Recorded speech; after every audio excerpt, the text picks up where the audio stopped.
It's a wonderful session. At least I have thoroughly enjoyed. I was so looking forward to your session today. I know each time we speak together, for me, it's magic because there is so much of deep-rooted learning. I'm sure our members have enjoyed it as well. I think I would just set the tonality to the questions. You spoke and explained vulnerability so beautifully. One of the challenges we face in non-forum believers to start when we approach an entrepreneur, first problem we face is time. The second problem, when we say that yes, it's a safe environment where you can choose to be vulnerable, and that is the biggest takeaway from a forum. How do you explain to somebody who doesn't understand the advantages of being vulnerable and showcasing that vulnerability to use it for their advantage to better themselves as a better human or better version of themselves? How would you explain to a non-believer of vulnerability the advantages of vulnerability? I would say a couple of things. I would say first, until I learned vulnerability, about my own ability to be vulnerable, until I learned it, I would say I was trapped. I was trapped in my own thoughts. I was trapped in my own pain. I was trapped in my own body. I felt alone. When I learned to be vulnerable and I started to share, I found that I'm not alone. I found that I have support. I found that other people have been through the same things, and it normalized it, and it gave me a huge sense of relief and a huge sense of belonging. I would also tell you, a lot of the books that I'm reading right now are pointing to something. I'll give you the title of one of the books. It's called The Body Keeps Score. And basically what a lot of these books are saying is disease, physical disease, not to mention mental illness, absolutely manifests as a result of keeping our pains unaddressed. Not having things addressed is not a solution. It's like having, cancer and choosing not to go through treatment. It's like having a heart attack and not choosing to have surgery or medication. It is essential for our health and well-being, both emotionally and physically, to have an outlet, period. I completely agree with you. Vulnerability in leadership, post-pandemic, I think it's passé for a leader to show an uptight version of himself or herself. The best leaders in the world are the leaders who choose to be vulnerable and express their vulnerability, thereby getting majority support of not just the top layer of management and the board, but outright to the last worker within the organization. And vulnerability within the world of forums is again a game changer. I had not experienced what is it to be vulnerable with a group of people, because whenever we meet friends, we always talk about the good things. We never talk about our failures, and we never talk about the cause of the failure, and we never address our emotional state of being when you are a failure, or what are you going through, the downs of life which is below the iceberg, like the earlier facilitator explained to us. Anyway, any questions for Mo? I want to just comment on something you said, Jimmy, while they're thinking about their questions. Leadership and vulnerability are very connected in a sense. And here's the thing that I've seen. When the leader is not vulnerable, perhaps as it relates to their ability or mistakes, it sends a message through the whole organization that you cannot tell us your weakness and you have to hide your mistakes. And when an organization has that culture, the effects are very costly and you lose business. Because if we don't find out about those mistakes till the customer tells us, we're in a very bad place. And we keep putting people who don't have the ability to do something in a place where we force them to do it.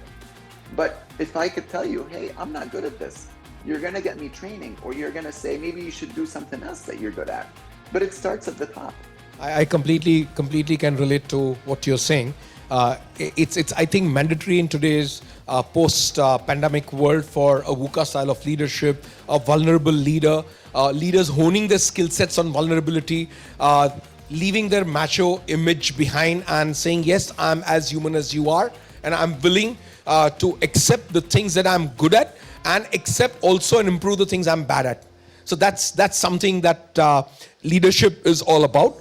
And you're right, the organizations speak volumes right to the last person. When the leadership is not showcasing vulnerability, the organization is putting up a mask and not accepting the things they need to change within the organization. for the better. Are there any questions for Mo?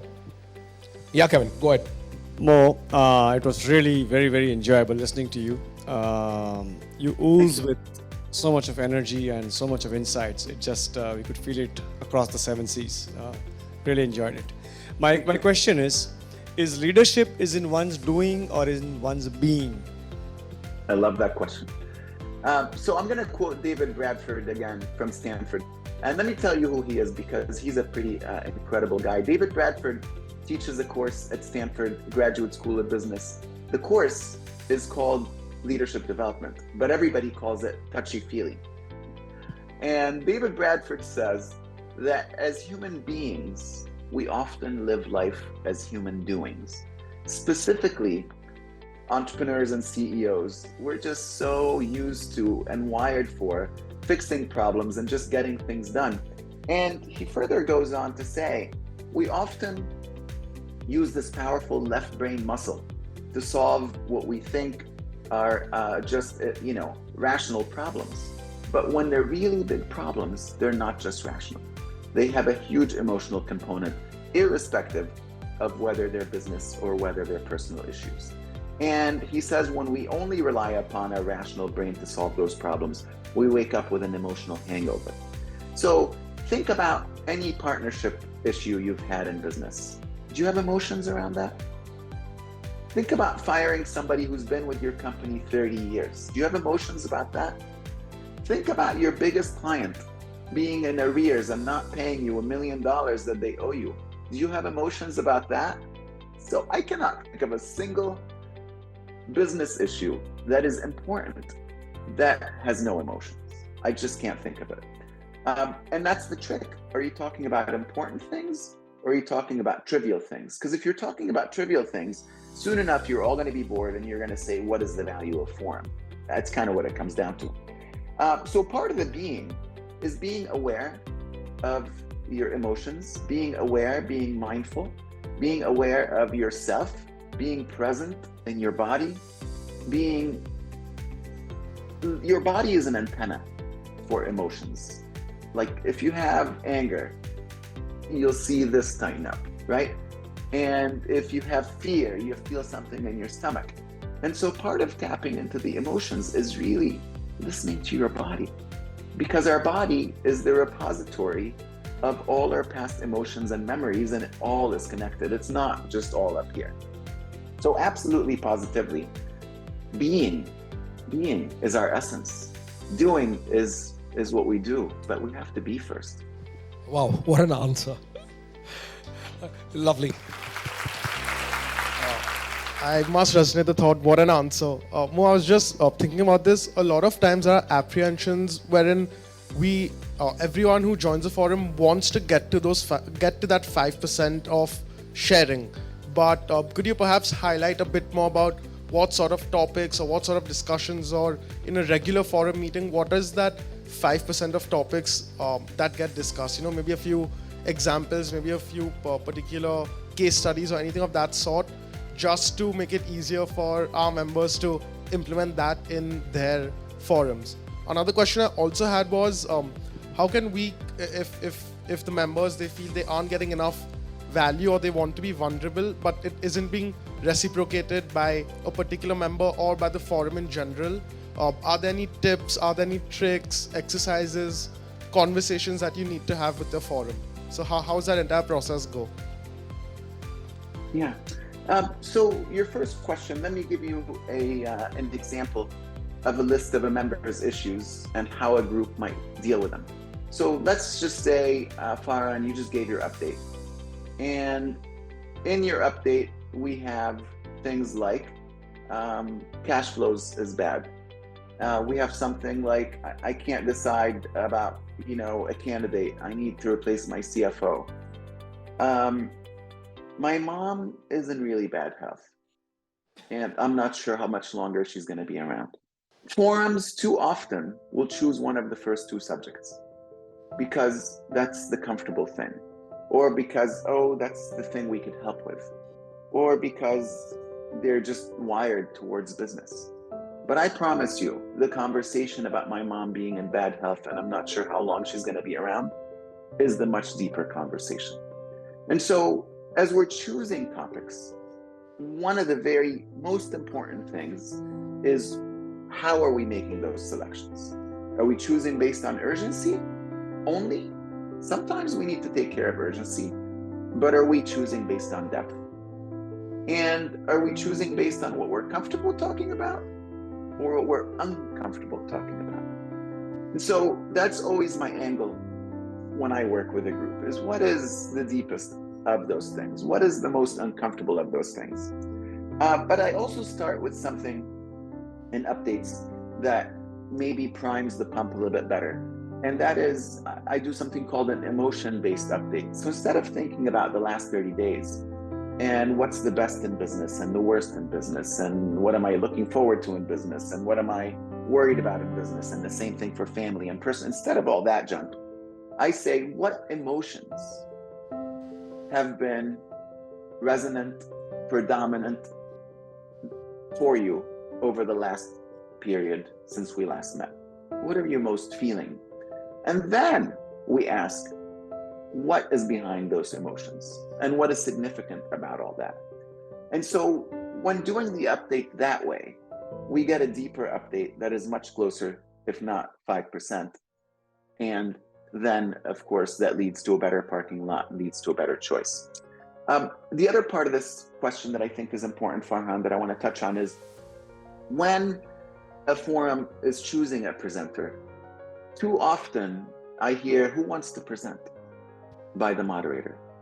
And a couple of things can happen. One is nobody raises their hand, or the wrong person raises their hand. And there's no wrong person per se, but it's the wrong person if the person who chooses to present wants to talk about firing somebody who's been with them for 30 years versus choosing, I might lose my mom. And so one of the things that I do is I ask the group to do a blind vote after they've heard all the updates. And I say, what do you guys think the next presentation should be, and by whom? In doing so, we hear the group's wisdom, we cut out this noise of prioritizing 30 issues, and the group knows who's presented, they know who hasn't presented, they know what topics might be more meaningful, and if that's our pursuit, we might very well end up with a better decision than somebody saying, oh, I'll present. So just to give you some thoughts there.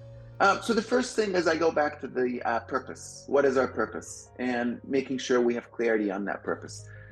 Now, sometimes I do a visual statement of purpose, and here's what I do. I say, if you want business growth, 100%, line up on the right side of the room. If you want personal growth, 100%, line up on the left side of the room. But you don't have to line up on the left side or the right side.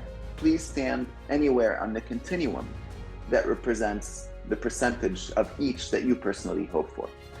This creates a visual that then can prompt a very important discussion. Jimmy, why are you all the way on the right? Farhan, why are you all the way on the left? And does this work for us? And sometimes what becomes very clear is, let's say half the people are on the right and half the people are on the left, but we love each other and we want to stay together. From an architecture point of view, half of our presentations need to be personal and half need to be business. And that way, we're playing to what the members want. So I start with the purpose. The second thing is, sometimes I have to clear the air and go to the kind truth. And I might say something like, you know, Farhan, I've noticed all your presentations have been business. And I would feel closer to you if you would present on a personal issue. And so sometimes that requires that kind of a conversation. We've learned a new game today, and I'm going to make sure that we implement it. Move to the left of the room, have a visual presentation, and which is spontaneous. People know what the sentiments and emotions are right in that room, and you can analyze the forum much better. It's lovely, it's enlightening. Mo, thank you. Thank you today for doing this session with us, and I really hope we form a couple of forums that are mentored by you. And if people can take advantage of that, have the best forum trainer and facilitator in the world, no two ways about it. There is one more question for you, Mo. Hi, I'm Vijay Kandari. It's a great pleasure to hear you. my entire perception of the forum has changed today, and I never knew that it had an emotional angle also to it. And for me, it's all in the blend of mind and physical fitness. So I believe that physical fitness is very important, but it's very important to be spiritual and have a good, perfect mind. As a perfect mind can take care of a weak body, but a fit body can't take care of a weak mind.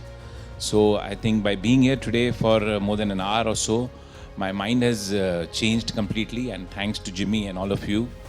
I never knew that this angle the forum has, and would love to come here regularly. I just want to ask you that as this is the forum I have joined, how long will it take for me to understand the entire detail of a forum?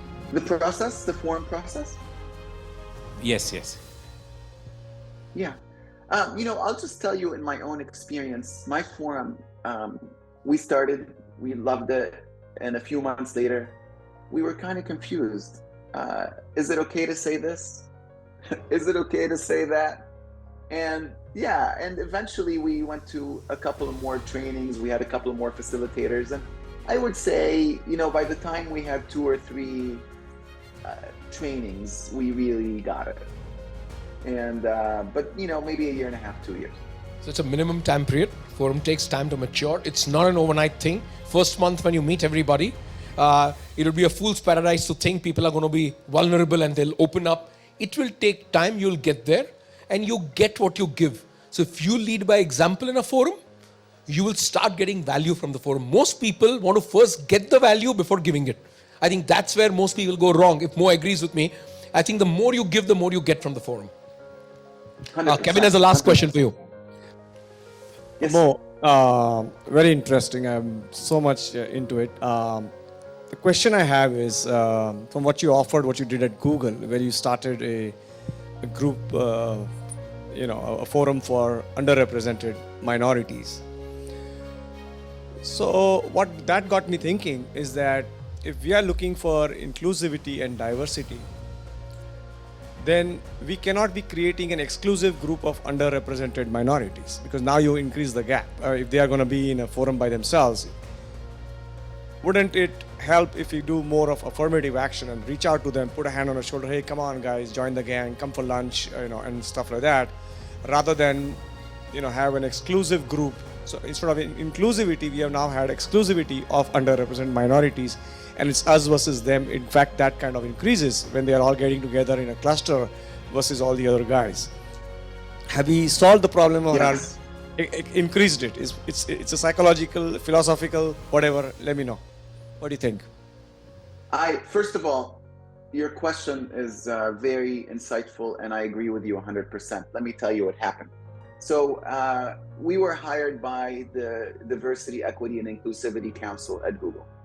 And soon after we started these groups, I had the exact same question for them. I think we're missing something here. We're creating an exclusive group of these folks instead of helping them to connect with the people they need to connect with. So they said, well, let's ask the groups.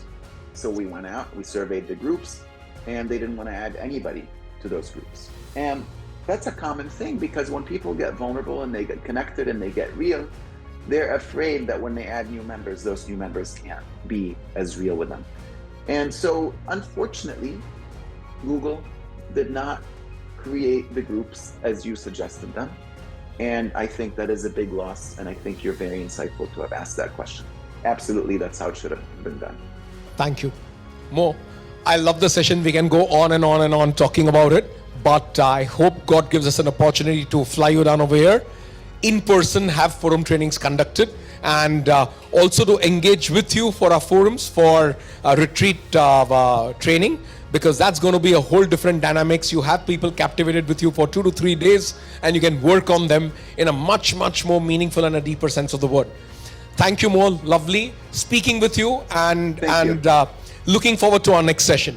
Thank you. Let's have a loud round of applause for Mo.